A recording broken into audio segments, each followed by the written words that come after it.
Hoje vou falar de um thriller psicológico britânico chamado de Exam. Spoilers. À frente. Atenção! O início do filme mostra 8 candidatos a estudar para um exame de emprego para um emprego lucrativo numa empresa. Alguns candidatos motivam-se com palavras encorajadoras, enquanto outros dão alguns retoques na sua aparência antes de irem para o exame à sala. A sala está pouco iluminada, com mesas para cada candidato espalhadas uniformemente pela sala. Há também câmaras para monitorizar as suas ações. Depois de as 8 pessoas estarem sentadas, um segurança armado entra na sala, deixando claramente os candidatos nervosos. É seguido por um homem que não lhes diz o nome, e se apresenta simplesmente como observador. De seguida, pedi-lhes desculpa pelas dificuldades que enfrentaram para chegar a esta sala, indicando que os candidatos passaram por todos os processos de recrutamento anteriores e são finalistas. Se passarem nesta prova final, obterão o seu emprego de sonho. Como regra do teste, o monitor afirma que nenhuma lei federal se aplica na sala de exame, e os candidatos devem seguir apenas a lei do país do exame. Não lhes é permitido comunicar com o segurança ou com o observador. Da mesma forma, se estragarem o seu trabalho, intencional ou acidentalmente, e se abandonarem a sala por qualquer motivo, serão desclassificados. O candidato dispõe de 80 minutos para efetuar o exame. Só na folha de papel que tem à sua frente, há uma pergunta a qual deve responder. O observador pergunta-lhe, então, se tem alguma pergunta. Quando ninguém responde, deseja-lhes boa sorte, liga o cronômetro e sai. Os candidatos desdobram os respectivos papéis e veem que estão completamente em branco. Todos olham uns para os outros, confusos. À medida que o tempo passa, ficam cada vez mais nervosos. Assim, a candidata número 2 começa a escrever no seu papel as razões pelas quais se considera apta para o lugar. A câmara de teste, a câmara da sala, faz um zoom no seu trabalho e o segurança diz-lhe para a expulsar, porque ela estragou o seu trabalho. A número 2 implora por uma segunda oportunidade, enquanto o guarda fecha as portas atrás dela. Algum tempo depois, a número 5 apercebe-se de que a regra diz que não podem falar com o observador e com o guarda, o que significa que podem falar uns com os outros. Ele diz o mesmo aos outros, fazendo-os acreditar que terão de trabalhar em conjunto para descobrir qual é a pergunta antes de poderem encontrar a resposta. O grupo discute várias formas de passar o teste, mas estão todos igualmente confusos. Durante todo este processo, o candidato número 1 não diz absolutamente nada. Um homem tenta apresentar-se, mas o número 5 sugere que se tratem por nomes carinhosos para não terem de revelar a sua identidade, não tivessem de revelar as suas verdadeiras identidades. De seguida, nomeia o candidato número 1 surdo, porque ele ainda não falou. Depois, os rapazes chamam-se castanhos, pretos e brancos, e as raparigas chamam-se loiras, morenas e morenas, de acordo com a cor do cabelo. O branco pede-lhes então para saírem dos seus lugares porque não existe nenhuma regra que diga que ele não pode.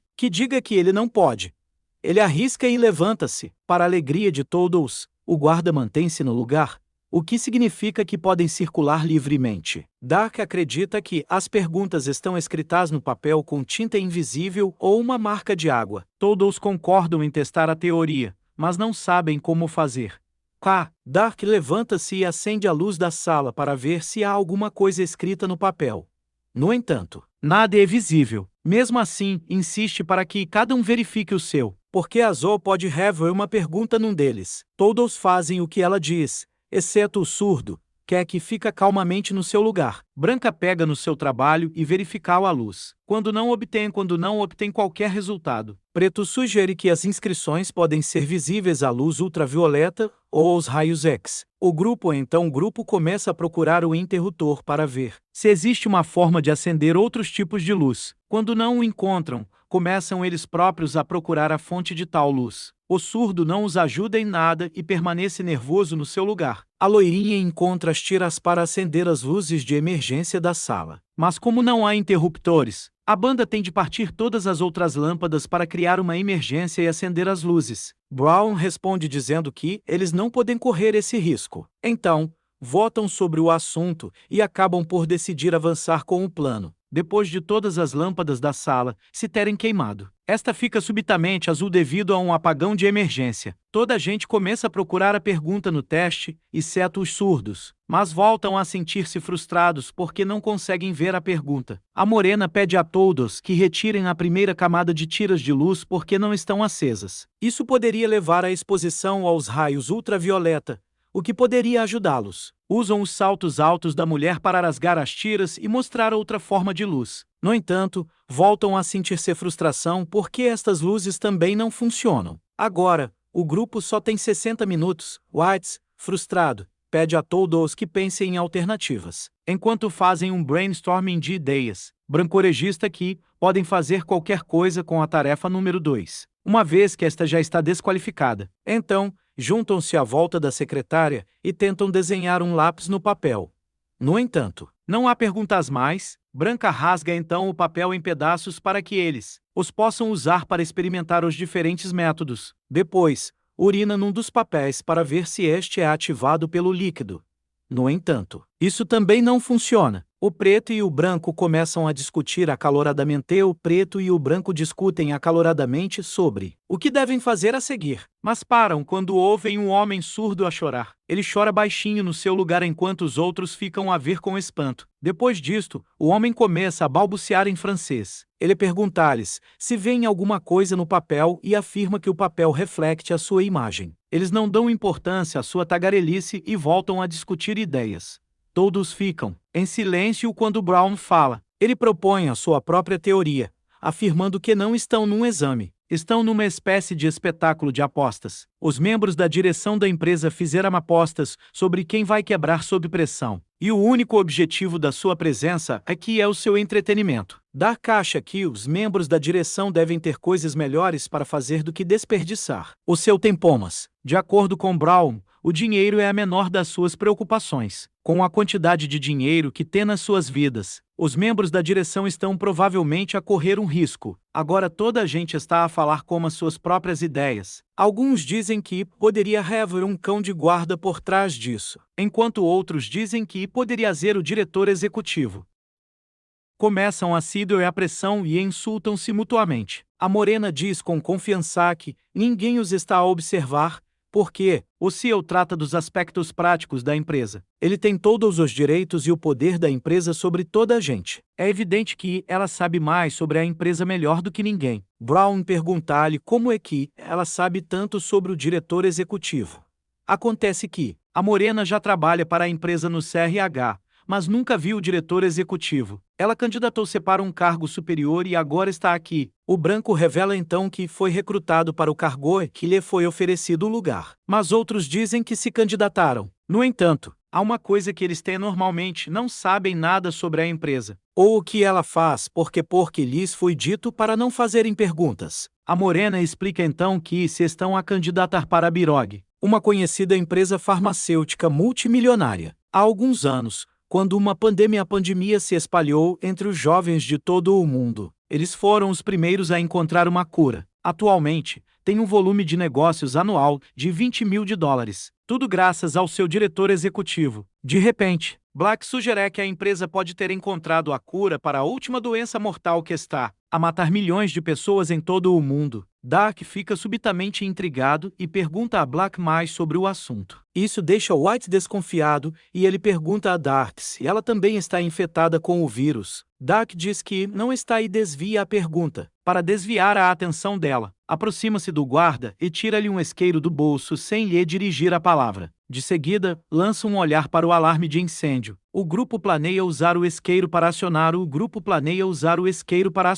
o aspersor, porque a água poderia borrar a escrita no papel. Para o fazer, Dark sobe para uma cadeira, mas não consegue alcançar o alarme de incêndio. White ajuda, dando-lhe um pedaço de papel enrolado que ela acende e usa para acionar o alarme. A água começa a correr, está a decorrer um duche, mas os papéis continuam os mesmos. De repente, um segurança aproxima-se do grupo. Nesse momento, Dark desdobra o papel na sua mão e revela que é o seu. White traiu-a para enfraquecer a concorrência. O guarda leva Dark embora, enquanto ela chama White de bastardo. Depois disso, um negro enfurecido diz que vai esmurrar a luz branca. Isto faz com que as luzes se apaguem e o grupo informa que são ativadas por voz. Pedem uns aos outros para terem cuidado com o que dizem.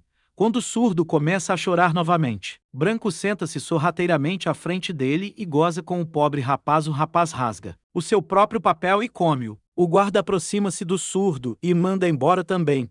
Agora só restam 5 candidatos. Preto humilha Branco por ser uma pessoa terrível, mas Branco insiste que devem agradecer-lhe por os ter livrado da competição. Ele também afirma que sabe qual é o problema, mas recusa-se a dizer aos outros. Num acesso de raiva, Preto bate-lhe deixando-o inconsciente com um soco. O grupo amarra a um banco e tapa-lhe a boca com uma gravata. Pouco tempo depois, Branco recupera a consciência. A morena tira-lhe a mordaça e ele pede um remédio, dizendo que também está infectado com o vírus e que tem de tomar medicamentos de hora a hora para sobreviver. Beck procura comprimidos no seu bolso, mas não encontra nenhum. Isto leva o grupo a acreditar que o ET está apenas a inventar desculpas para o libertarem. No entanto, White afirma que um Deleuze promete dizer-lhes qual é o problema se eles o devolverem. Em breve, perde novamente a consciência e começa a tremer. Algumas pessoas pensam que ele está a fingir, mas ele persiste e diz que está a ter um ataque por causa de um vírus. Começam a procurar o comprimido que ele tomou, mas não o encontram no quarto. Quando faltam apenas 15 minutos para o fim do tempo, estão a verificar a procurar o comprimido. A morena suspeita que Brown o tenha tomado e tem razão quando encontra o comprimido preso na pastilha elástica. Comprimido colado a uma pastilha elástica debaixo da secretária. Ela tenta dar o comprimido ao White, mas Brown atira-o para a conduta de ar. Enquanto os outros tentam recuperá-lo, uma morena tensa coloca-se diante da câmara e pede ao observador que salve o homem. Mas, pelo facto de ter falado com o observador, é imediatamente desqualificada. Depois de sair, a loira tira um comprimido com um gancho de cabelo e salva a vida de White. No processo, ela também o desamarra. Depois de ele recuperar a consciência, todos perguntam pela sua resposta que ele prometeu. Branco revela que as respostas são os próprios candidatos. Eles estiveram sempre à procura da pergunta. Mas White pensa que não há pergunta e quer quem restar no final é a resposta. Os outros acreditam nele, mas antes de poderem agir, Branco corre para tirar a arma ao guarda. Preto empurra para o lado e pega na arma. Aponta a Branco que, confiante, declara que não vai disparar sobre ninguém. Ao mesmo tempo, ele ataca Preto e pega a arma. No entanto, quando está prestes a usá-la, apercebe-se de que a arma tem reconhecimento de impressões digitais. Então, Branco usa o guarda e aponta a arma para os outros. Ele ameaça que todos saiam da sala sozinhos para que ele ganhe a posição. Brown não reage com medo de ser alvejado e de sair deliberadamente. A mulher loira aterrorizada dirige-se lentamente para o exterior, mas grita retirem-se no final. A sala fica completamente escura, fazendo com que Branco dispare em direções aleatórias. Quando a luz regressa, Black cai no chão, desamparado, com um buraco de bala no peito. Branco vira-se e vê que a loira ainda está de pé com o pé na sala. Ele está prestes a matá-la também, mas reparar que o temporizador parou. Agora, White dirige-se para a câmara e diz ao observador que ele é o vencedor do concurso. O guarda aproxima-se dele e mostra-lhe o tempo. Branco fica chocado quando vê que ainda faltam 20 segundos, o que significa que é desclassificado por falar com o observador. Para o observador, é então revelado que o surdo mudou a hora enquanto eles estavam ocupados a discutir outras coisas. Por fim, resta apenas a loira. Ela entra na sala e escolhe os óculos. Os óculos do surdo caíram quando ele foi levado para fora. Com eles,